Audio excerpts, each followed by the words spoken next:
Welcome back. I am joined right now by Clinton Campaign Senior Economic Advisor Gene Sperling. We're in the middle of a conversation. He's also the former director of the National Economic Council for both Presidents Clinton and Obama. And Gene, before we went to the break, you basically said, look, Clinton looked at this. She kicked the tires on TPP. After first she was for it, she decided, you know what, this is not good and I'm going to be against it. Why is she against it? I mean, there's a lot of people out there, and you know, I'm speaking to CEOs of global businesses all the time, and they say, we want TPP. So what's the problem?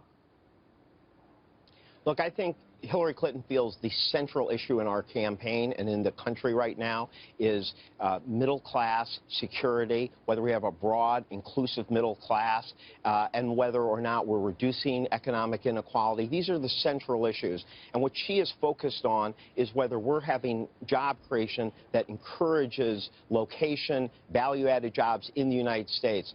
And I think, you know, she's not somebody who's always been for trade agreements.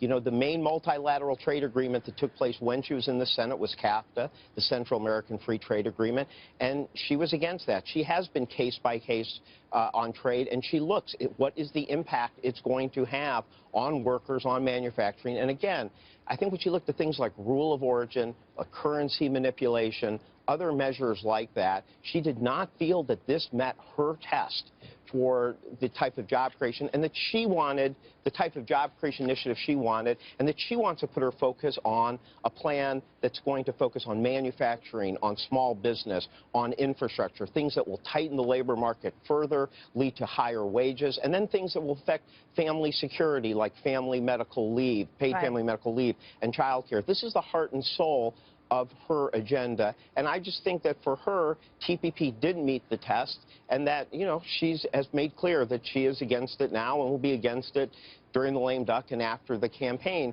but she is going to be fighting for a stronger economy that's going to work for middle-class families and for poor families to move up.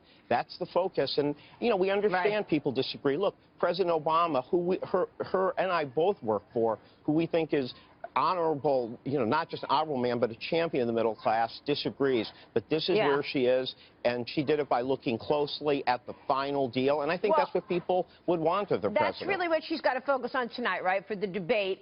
By the way, everything you just said, it sounds like she agrees with Donald Trump on TPP. But let me ask you about the debate and about economic policy, because you're so good on policy, and you're there in St. Louis for the debate tonight.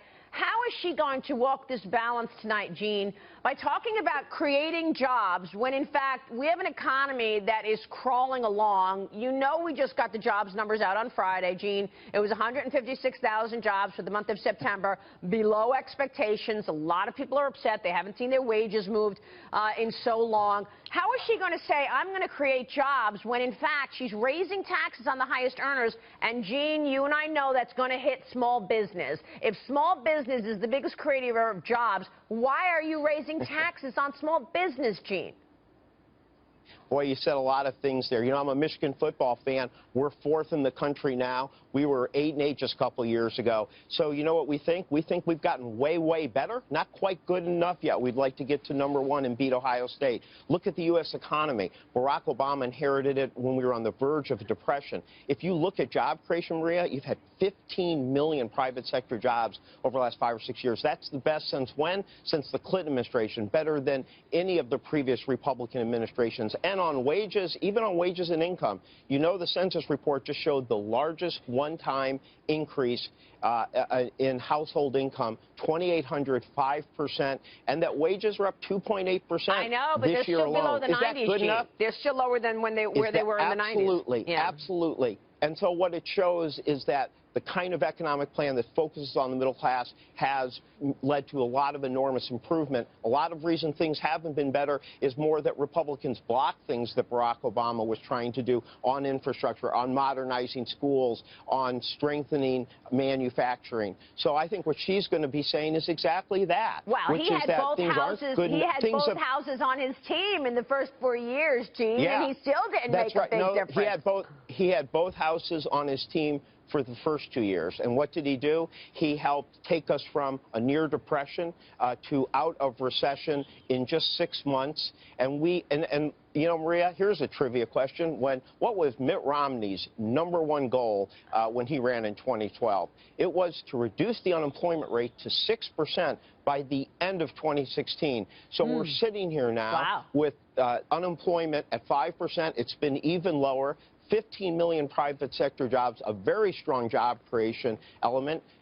So I think, you know, I think she can say exactly that because of Barack Obama and because of that kind of focus, things have gotten stronger. But she can come in now not having to spend her first 2 years focusing on a financial crisis. She can zero right in on middle-class security, middle-class wages. And, Maria, we are going to help the small businesses. She has a new small business tax cut, including a new standard deduction for small business, simplification, better tax cuts for small businesses, providing health care for expensing. But here's what she's not going to do. She's not going to use the pretext of small business to say that investment bankers, hedge fund managers, corporate tax lawyers get a 15% rate, which is what Donald Trump has. Well, at the same time, under Donald Trump's plan, so you don't think lowering corporate a worker taxes making $40,000 would pay a 25% rate. By his own plan, somebody making $40,000 pays a higher marginal rate than a person with business or partnership income making $4 million. Well, where have the that. highest corporate taxes in the industrialized world gone us, Gene? 156,000 jobs for the month of September. I mean, come on. The last 8 years, we have been seeing these high taxes for corporates. Maria, they're not spending money, Gene. They're not investing in people. Maria, they're not investing in R&D.